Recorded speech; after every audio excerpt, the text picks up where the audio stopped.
সালাম দেওয়া এবং সালাম নেওয়া উভয়ের অনেক ফজিলত।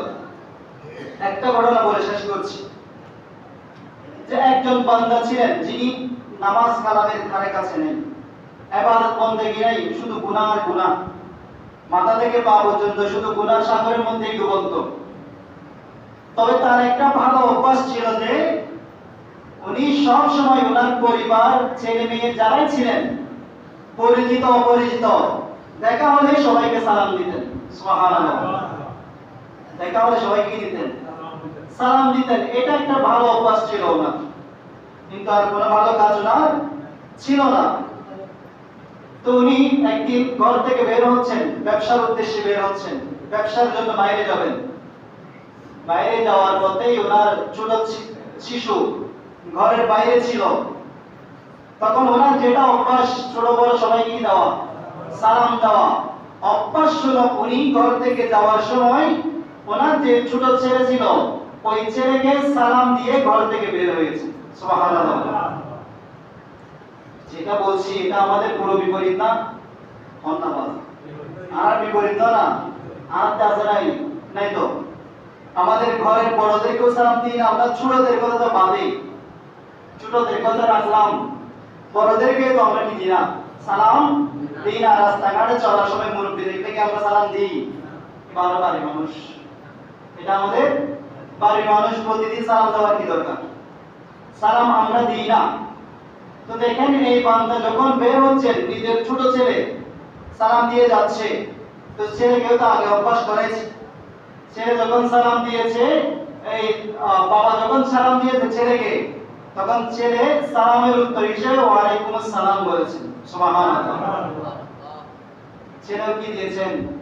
ওয়ালাইকুম আসসালাম বলে সালামের জবাব দিয়েছেন। কোন সালামের অর্থ কি? শান্তি। সালাম মানে কি? শান্তি।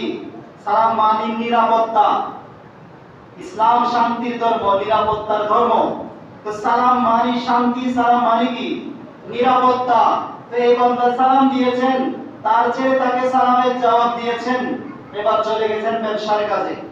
ব্যবসার কাজে যখন গেলেন, দেখা যাচ্ছে মাঝপথে ওই বান্দাকে ডাকাতে পেয়ে গেল। কিসে ধরলো? ডাকাত।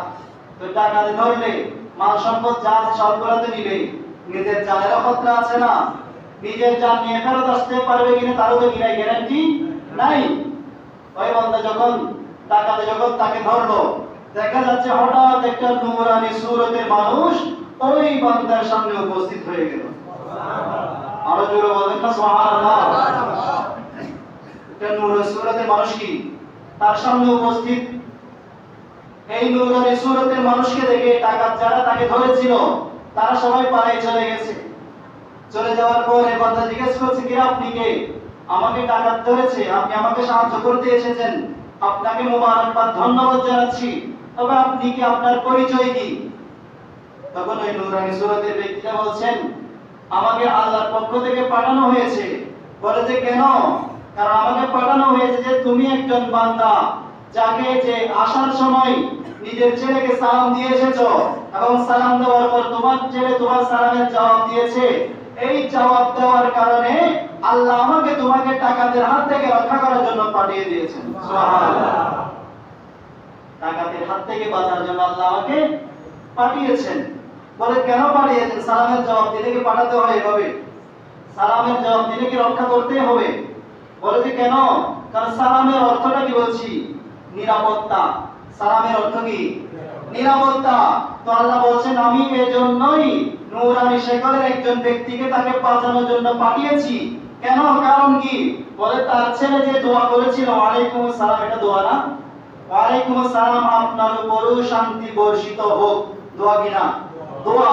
তো আল্লাহ বলেন যে তার ছেলে তো তার জন্য আসার সময় দোয়া করে দিয়েছিল, তো আমি এই মাসুম বাচ্চার দোয়াটা কিভাবে ফেরত দিতে পারি?